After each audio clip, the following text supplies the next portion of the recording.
जय सिया राम। मैं सचिन पांडे एक बार फिर आपके समक्ष एक नया विषय लेकर उपस्थित हुआ हूँ। विषय ये है कि घर में ज्योतिष की कुंडलियां हमारे पास नहीं है। हमें हमारा कुछ भी मालूम नहीं है और हमें उपाय करने हैं, जनरल उपाय। आप बताइए, जिससे कि हमारे घर में नकारात्मकता दूर हो, सकारात्मकता का वास हो, घर के सदस्यों में प्रेम संबंध बने, आपसी मनमुटाव दूर हो, आर्थिक वृद्धि हो। इसके कुछ उपाय अगर आपके पास हैं तो बताइए। तो मैंने एक छोटा सा प्रयास किया है जिसमें कि ये कुछ जनरल चीज़ें हैं जो सभी के लिए लागू होती हैं और मैंने उसको एक क्रमबद्ध तरीके से तैयार किया है और प्रयास कर रहा हूँ कि आप तक पहुँचाऊँ, जिससे कि आप ये उपाय करके अपने जीवन में जो है कामयाबी को प्राप्त करें, नकारात्मकता दूर हो, स्वास्थ्य वृद्धि हो, धन वृद्धि हो, आयुष्य वृद्धि हो। तो चलिए शुरू करते हैं। सर्वप्रथम मैं ये कहूँगा कि व्यक्ति जिस घर में रहता है उस घर में ये उसे खास ध्यान रखना है कि उसका जो ईशान कोण है वो देव कोण है। उसके घर में ईशान कोण मतलब नॉर्थ और ईस्ट का कॉर्नर, उत्तर पूर्व का कोना, इसको ईशान कोण बोलते हैं। वहां पर कोई भारी चीज ना पड़ी हो, कोई कचरा इकट्ठा ना हुआ हो, लेटरिन टॉयलेट बाथरूम ना बने हो, स्टोर रूम ना बना हो। इस चीज को सबसे पहले उसे ध्यान रख लेना है कि उसके ईशान कोण को उसे साफ सुथरा स्वच्छ देव पूजा के लिए रखना है। पहला, उसकी कुंडली जो भी कहती हो, उसके भाव जो भी कहते हो, लेकिन उसे ये नियम खास ध्यान रख लेना है, ईशान कोण को उसे अच्छा रखना है, देव स्थान बनाना है उसे, और उसी के अनुसार उसकी साफ सफाई, उसकी व्यवस्था उसे करनी है। पॉइंट नंबर 2, दरवाजे के पास, घर का जो मुख्य दरवाजा होता है उसके पास जूते चप्पल बिखरे ना पड़े हों। लोग जनरली दरवाजे के पास जूते चप्पल रख के और बिखरा पड़ा होता है, बिखराव रहता है उसका, ये ना हो। वो प्रॉपर अपने स्टैंड में तरीके से रखे जाए। तीसरा, जो आपके ये जूते चप्पल हैं ये कम से कम हफ्ते में एक बार सूर्य प्रकाश में जरूर रखे जाएं।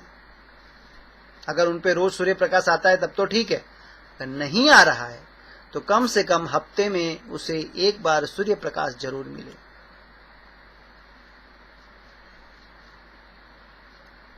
चौथा, मंगलवार और शनिवार के दिन घर में जो पोछा लगता है उस पानी में थोड़ा सा नमक डालकर पोछा लगाएं, जिससे कि नेगेटिविटी दूर हो। घर में सुबह और शाम 2 मिनट 5 मिनट ही सही भजन अवश्य लगाएं। मैं ये नहीं कहता एक घंटे, डेढ़ घंटे लगा के सुने, पर कम से कम 5-10 मिनट सुबह और 5-10 मिनट शाम को भजन अवश्य लगाइए।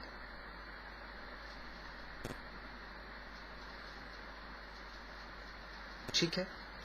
अगला, आप जिस बिस्तर पे सोते हैं, जिस तकिए को यूज करते हैं, जिस चादर को यूज करते हैं, उसे कम से कम हफ्ते में एक बार धूप अवश्य दिखाएं या धूप में अवश्य रखें। अपने बिस्तर को धूप अवश्य हफ्ते में एक बार दीजिए, जिससे कि उसमें जो नेगेटिविटी है वो दूर हो। दोस्तों, मोर पंख का बेहद महत्व होता है। आप ये प्रयास करें कि आपके घर में मोर पंख और बांसुरी अवश्य हो। और अगर घर में कोई छोटा बच्चा है तो उसे हफ्ते में बांसुरी एक बार अवश्य बजाने दें। देखिए क्या सुखद परिणाम मिलते हैं आपको ये रेमेडीज करने के बाद।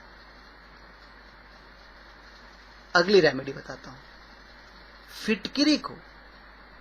फिटकरी जो होती है उसे काले कपड़े में बांधकर दरवाजे के पास कहीं लटका दें।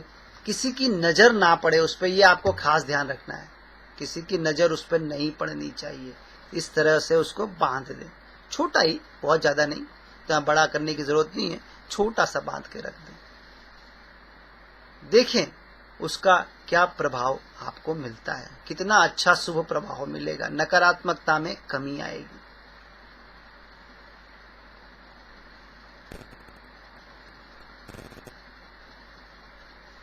अगला उपाय, घर के अंदर, अभी तक तो हमने ये सब बात की, घर के अंदर आपको ये खास ध्यान रखना है कि जो आपकी इलेक्ट्रिक की वस्तुएं हैं, डिजिटल वस्तुएं हैं, पुरानी घड़ी, पुराने मोबाइल, पुराने कंप्यूटर, पुरानी लाइटें, पुराने सब इलेक्ट्रिक के सामान, ये सब अगर बंद अवस्था में है तो इसका तुरंत निकाल कीजिए, तुरंत इसे हटाइए।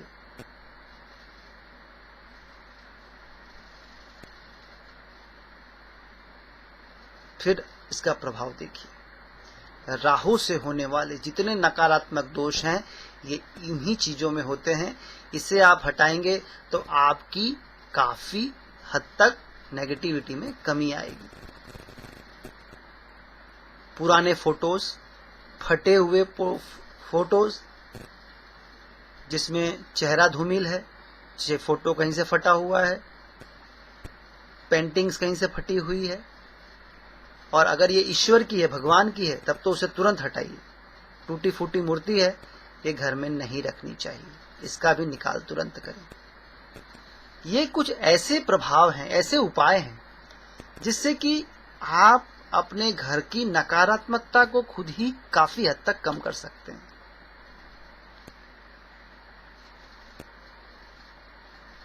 ये बेहद छोटे उपाय हैं और बहुत ही आसानी से किए जा सकते हैं और इसका प्रभाव काफी बड़ा मिलता है व्यक्तियों को।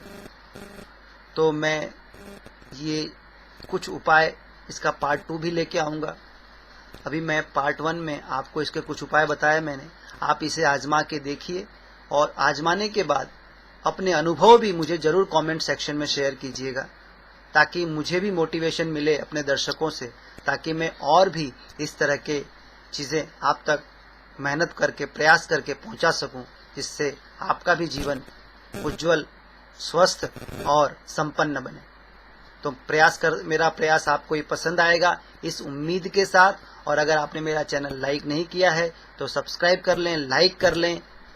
मैं आप से आज के दिन इतने शब्दों को बोलकर अपनी वाणी को विराम देता हूँ। उम्मीद करता हूँ